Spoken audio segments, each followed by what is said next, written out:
This is Real Estate Rookie episode number 406. So you bought and rehabbed a motel. What goes into taking a property on this size live, and what could possibly go wrong? My name is Ashley Kerr, and I am here with Tony J. Robinson. And welcome to the Real Estate Rookie podcast, where every week, 3 times a week, we bring you the inspiration, motivation, and stories you need to hear to kickstart your investing journey. We are back with a follow-up episode to 367, where Tony walked us through what went into buying a boutique motel that has the potential to bring in over $500,000 per year. We covered everything from finding the market to permits and contractors. So it's actually been a few weeks since they launched their no front desk guest self-service check-in approach. So today we will get into the final design and what they have learned since taking this property live. We will get into the tech, the operations, and some numbers on this deal. You guys, today we had to bring in somebody else because Tony cannot answer all of these questions on his own.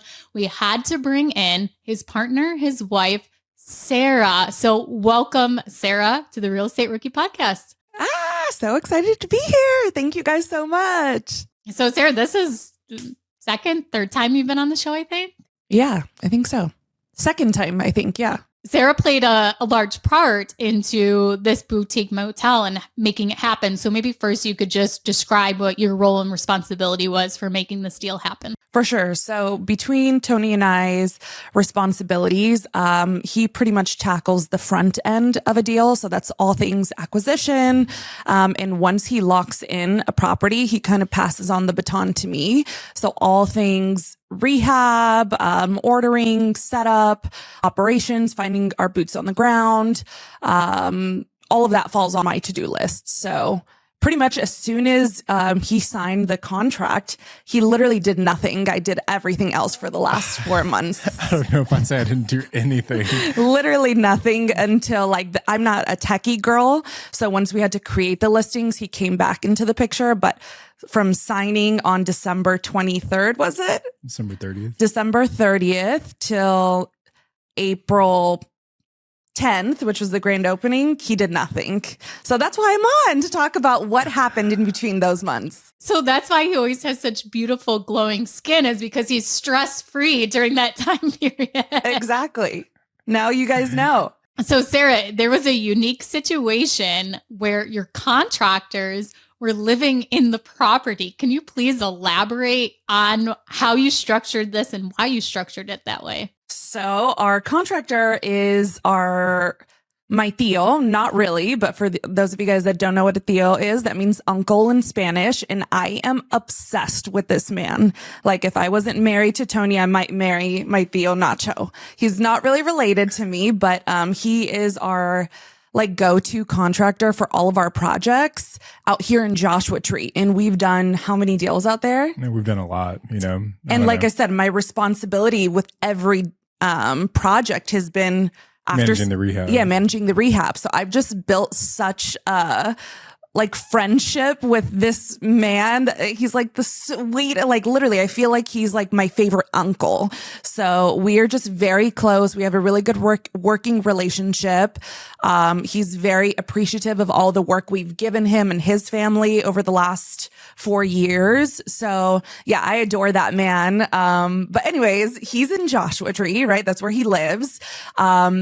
And we've had, unfortunately, some rough experiences, like a lot of investors with really crappy GCs.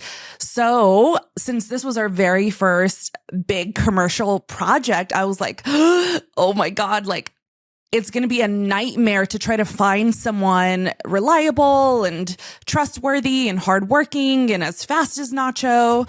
And I literally just had a baby. I was 2 months postpartum at this point, and now I have my biggest project yet.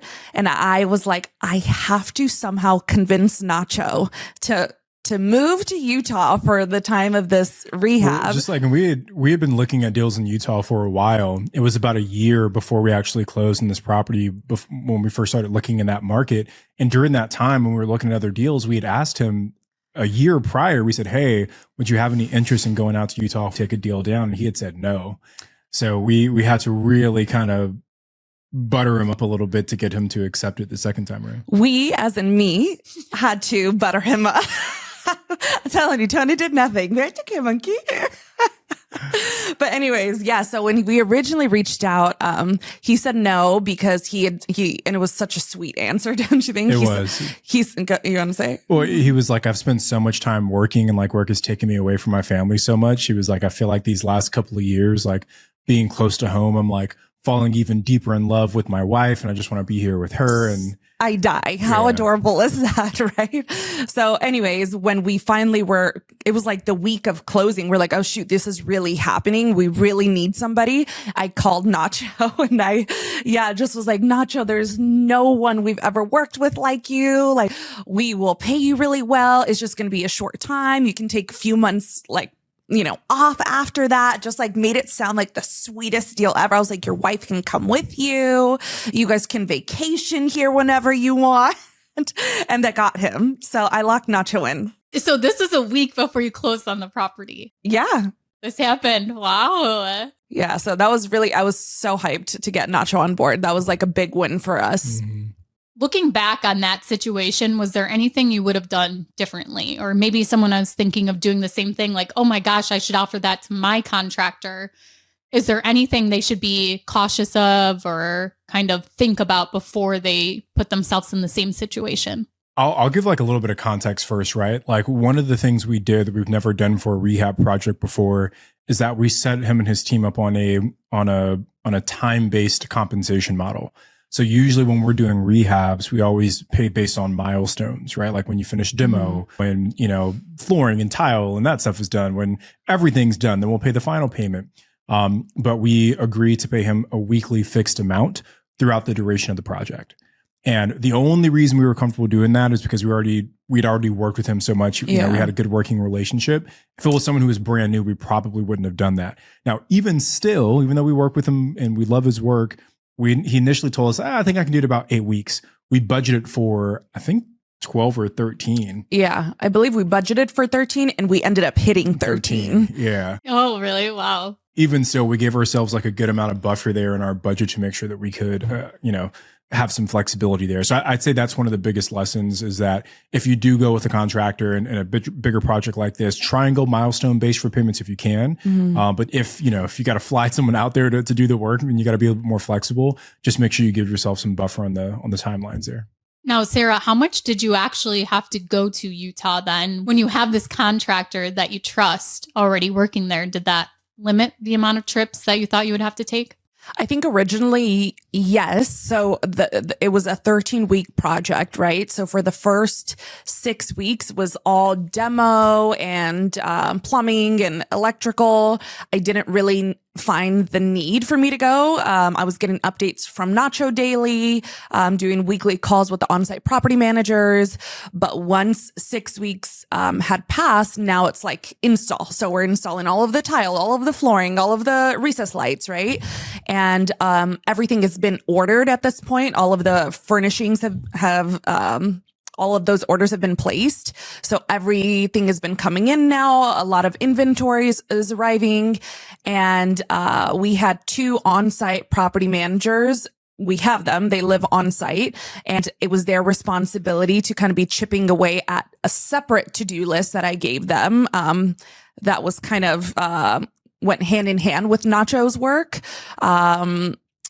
Like repainting the exterior pool fence. That was, I felt like such a minor thing for Nacho to focus on that our on-site handyman could knock out, so I had a punch list of things for them to do. And, I felt the need to start going after 7 weeks because they weren't completing that punch list in a timely manner. So that's when I was like, okay, we've never worked with these people. And, this is 13 times more the inventory that is arriving that I need to make sure is arriving, and so just I would say for that reason alone, I felt the need after 7 weeks that I need to start going every maybe 3 weeks I was going. Mm-hmm. Yeah. But let's go over some of the costs associated with actually taking down this motel. So Tony, can you kind of give us a rundown of what your actual budget looked like as you're closing on this property? Yeah, so our rehab budget was just over $320,000. I think 321 to be exact is what we had budgeted for this property.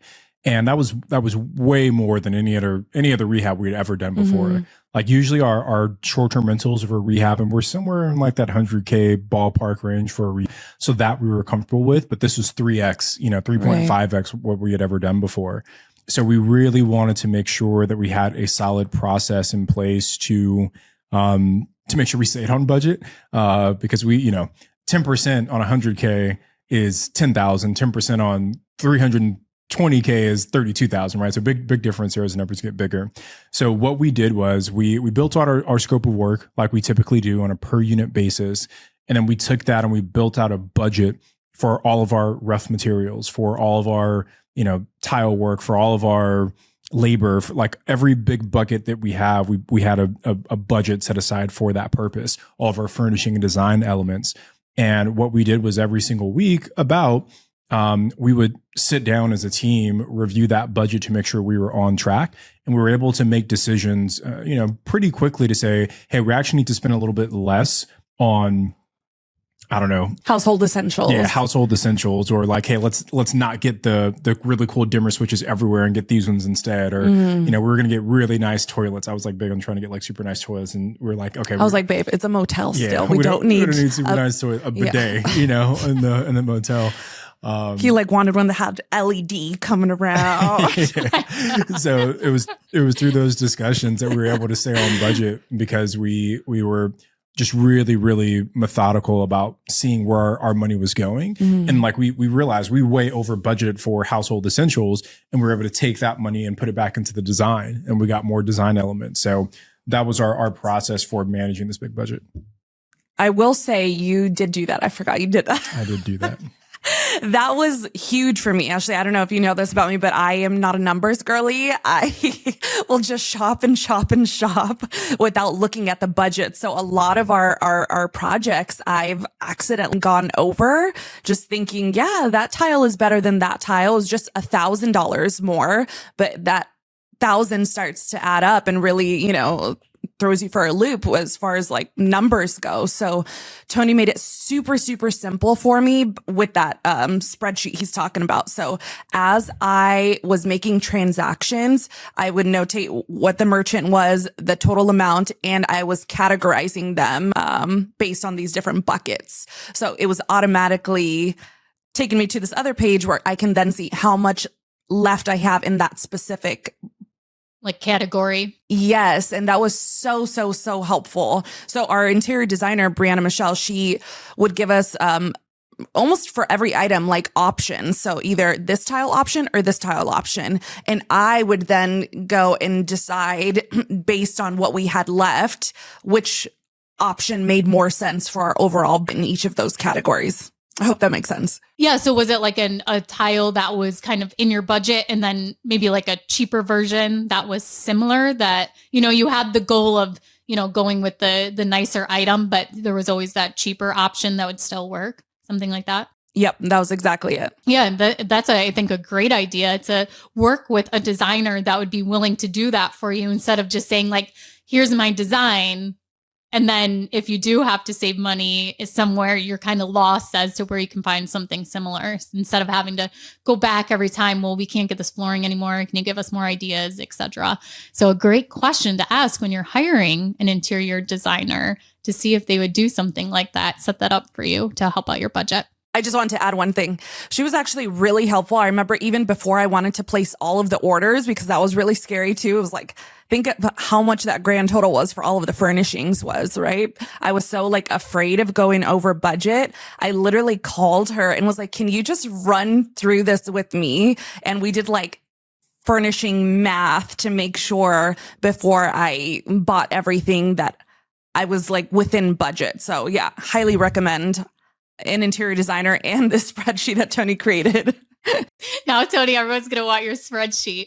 Yeah. So along with the rehab costs, what about your holding costs during that time period? Were there any unexpected costs that come up, and maybe give us just a general run through of what those costs were? Yeah, luckily the holding costs weren't too significant. We had the staff like the salary for our staff. We had like what else? We Our rented a propane. car. Yeah, but that's more like in the rehab budget. true. Yeah, but like for the property itself, it's really just the staff, some minor utility expenses, and that was pretty much it. So we budgeted, I think, just somewhere around like 70K of working capital to get us through the rehab portion, have a little bit of runway post launch, so that we had some funds set aside as well. But honestly, it was a pretty small amount, like less than, I don't know, $7,000 a month maybe in total, to kind of keep the lights on for this property. So it wasn't too expensive. And then at what point did you start building out your tech for this property? Sara had mentioned that you laying around the house doing whatever until it was time to list the units. So what did you kind of implement on that end for the property? Yeah, that was a big learning experience for us as well, because we have our tech stack for our single family Airbnbs. And it's your property management software and your dynamic pricing tool, or like the foundational tools that every host needs. So we knew what we needed, but we also recognized that the property management software that we were using for our single family homes didn't work that well for a motel, right? For a commercial property. So we had to search for and set up a new property management software. Now, what we didn't anticipate was that the learning curve would be so steep for this new software. Yeah. It took us a lot longer. Like, I can set up a single family home Airbnb in like 2 hours, right? Like, you give me 2 hours, I can set everything up and we can be rocking and rolling. I was like pretty much sun up to sundown at the hotel during the week of our launch. Sara was doing like all the last minute design stuff and making sure that was good. I was in front of my computer trying to figure out this property management software. Oh, shoot, I forgot you did that. I'm sorry, baby. I'm not giving you enough credit. Yeah. So 3 days earlier, he did start working than what you said earlier. Yes. Yeah. And I remember you were real crabby. Do you remember? Because we have a baby and the baby had to stay in the room with him, Yeah. Do you remember you had a big attitude with me? Yeah. Yeah. So it was difficult trying to get everything set up. And we, in retrospect, we probably should have set that property management software up like a month before For launch, sure. because we had to go through this onboarding with this company to show us how to use everything. And like, we're 2 weeks into the launch and we're still going through like onboarding sessions now. Yeah. Right. So we should have started this like at least a month before we actually launched. And then not only was the software difficult to kind of quickly get set up, but also distributing the hotel on all of the different booking platforms. That was something new for us as well. Like, we had never listed on Expedia. We had never listed on TripAdvisor. So like there was a learning curve with those things, and you have to recreate your entire listing on every single platform separately and then connect it all together your PMS. So there was a lot of things that we didn't anticipate, and we went live and people couldn't even book because we weren't finished. So it took us a little bit of time to actually welcome in our first guests until we got the booking platform situated. I just want to like clarify that a little bit when you're saying that like you went live, but we weren't finished, you stated. But what you mean is Sara finished her portion, the rehab, everything was complete, but Tony did not finish his portion that he had to complete. Is that a true statement?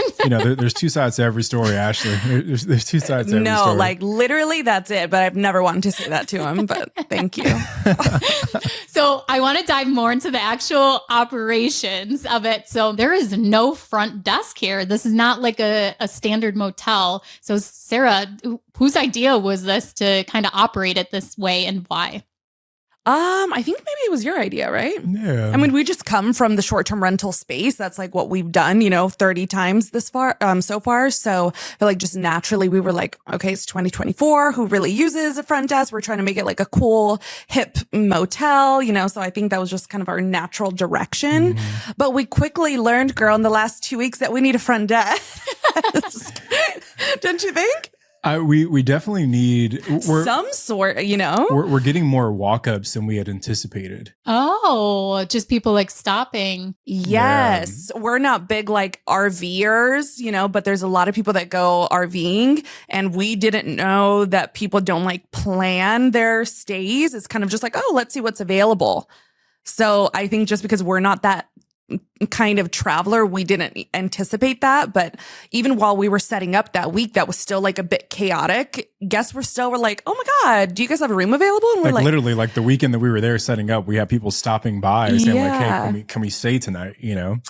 So there was definitely a bit of a learning curve there as well. So what we're attempting to do is we have our direct booking website. So Sarah's actually shipping some signs over to the property right now, where at the front, like the door to the office, lobby area, there'll be a big QR code that says, hey, book your stay here. And we have the phone number listed as well. So our on-site staff, like if they call, we can book people in over the phone as well. So I think we've taken 1 or 2 bookings that way as well. Where people just call in and we're able to book them that way. So I think that's what we're trying to move towards, is where we can still let them self-check in, but we're just making it easier for them once they get there. I feel like you could probably have a VA too available to take those phone calls too, if necessary. I mean, you do that for your short-term rentals, as you have mostly VAs doing your patient with the staff.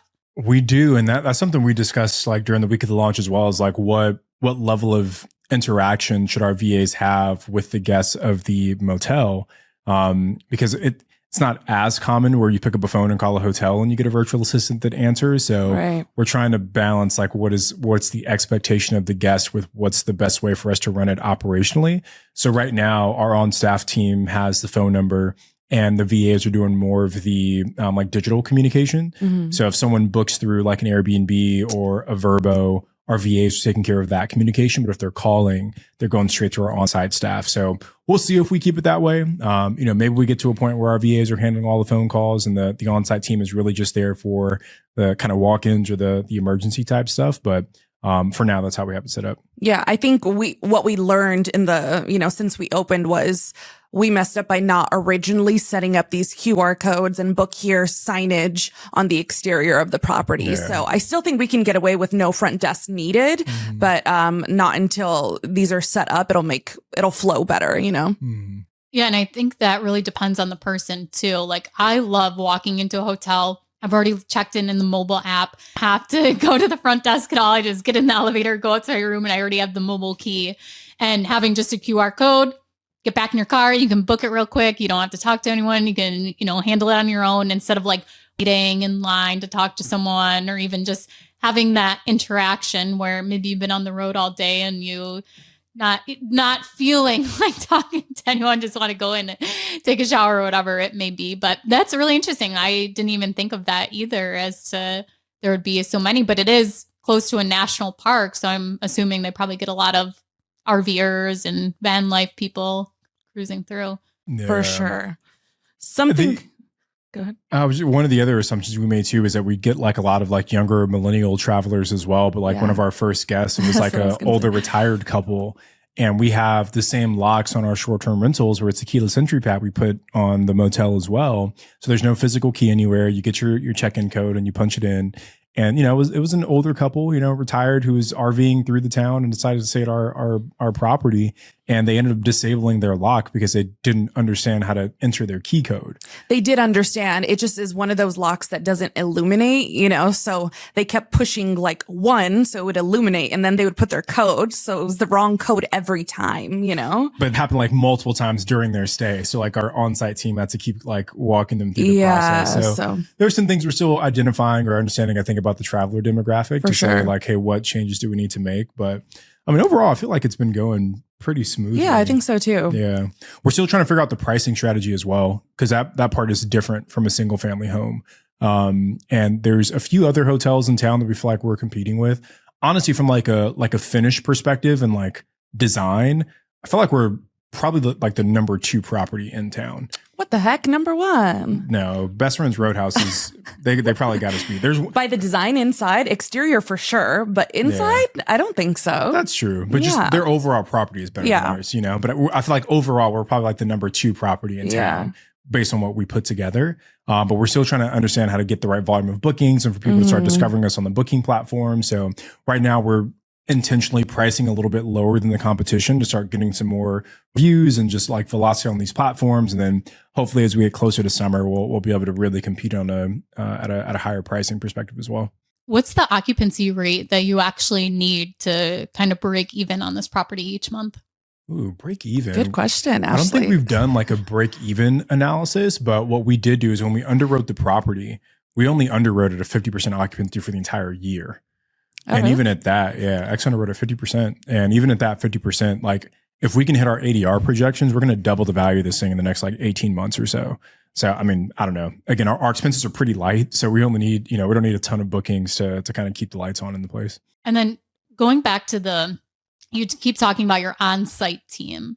So what does that entail? Who are these people? And is it like people that are living there 24/7? Like if an RVer comes up at midnight, and they're calling them, is there somebody answering the phone that's on site? How does that work as far as your operations on site?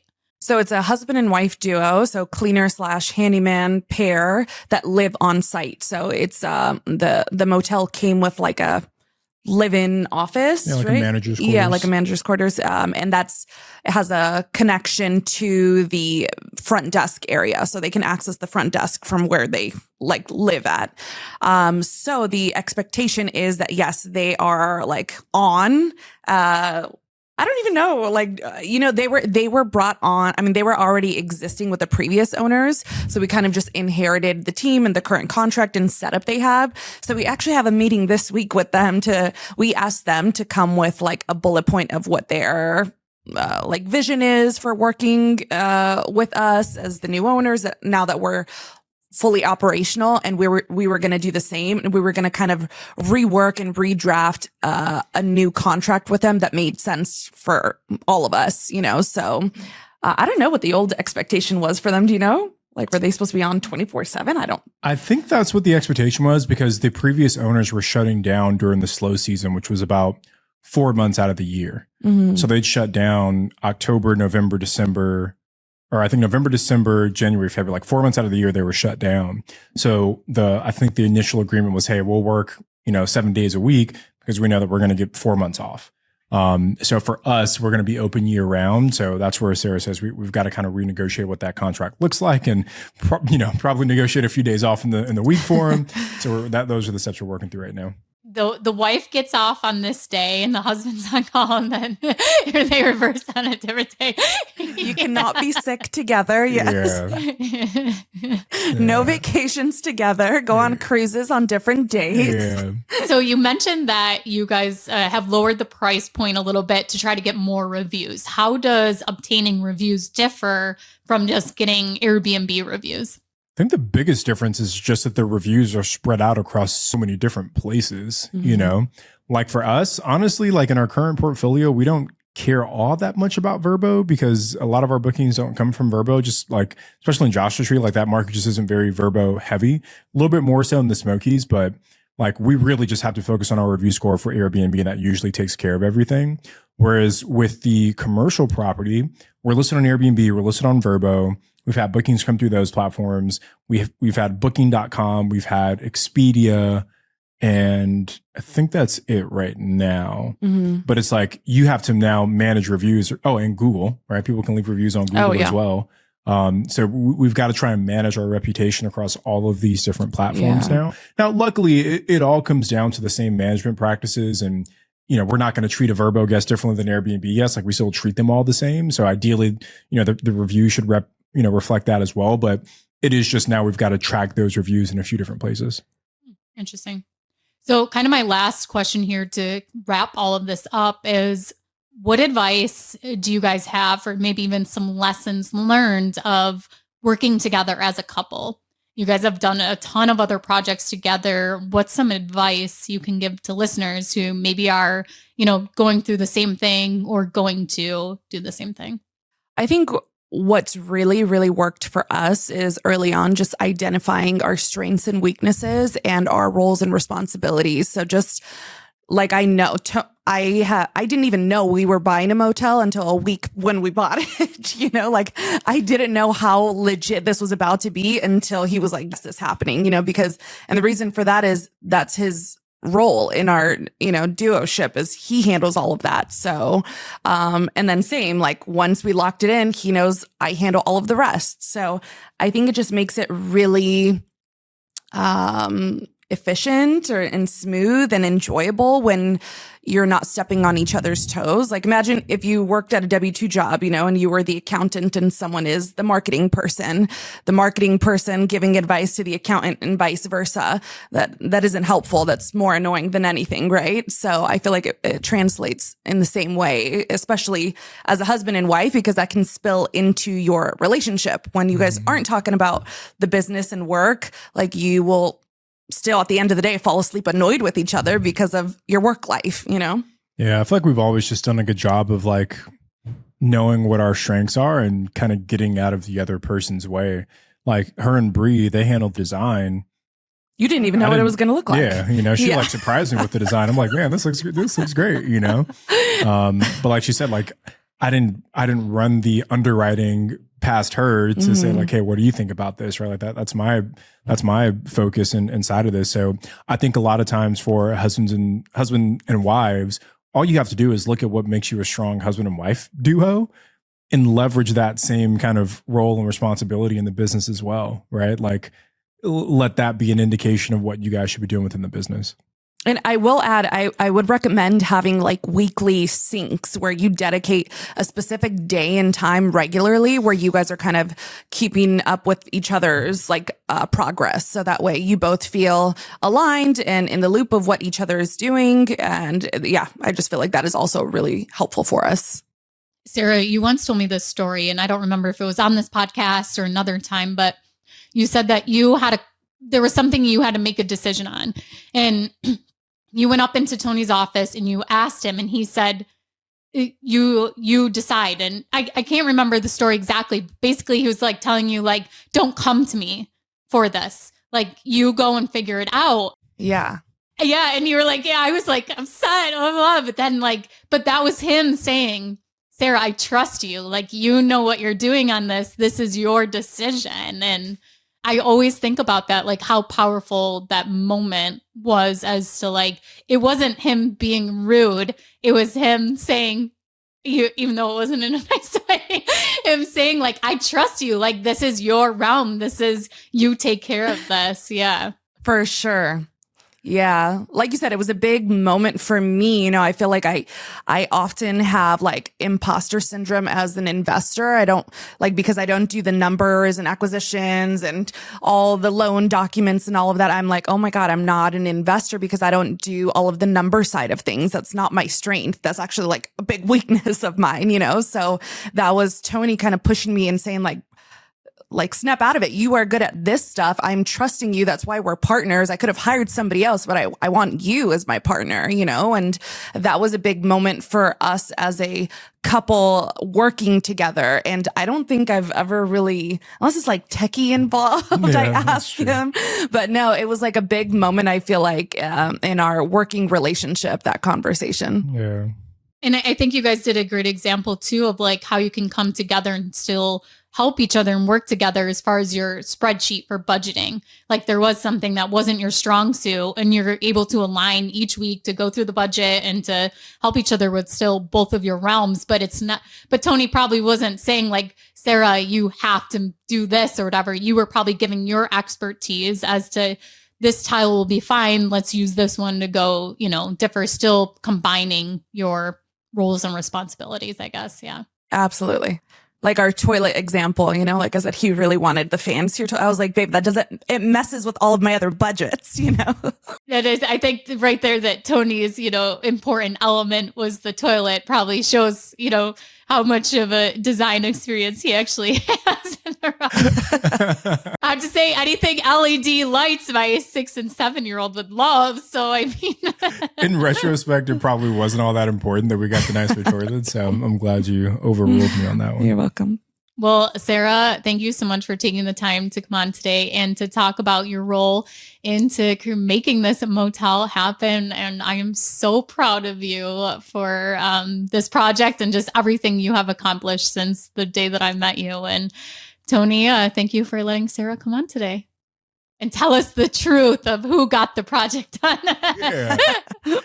No, she's done a fantastic job, and I think it's been so cool for me because like I really pulled my wife into this business, you know, and to see how much she's grown as an investor these last couple of years has been cool. So I think we also got to give a shout out to Xavier, who's my business partner, our business partner within Robinson Capital. So he was really the one that like did all the legwork to source the deal and kind of pull our investors together and you know, like all the stuff that went into closing, he really took down.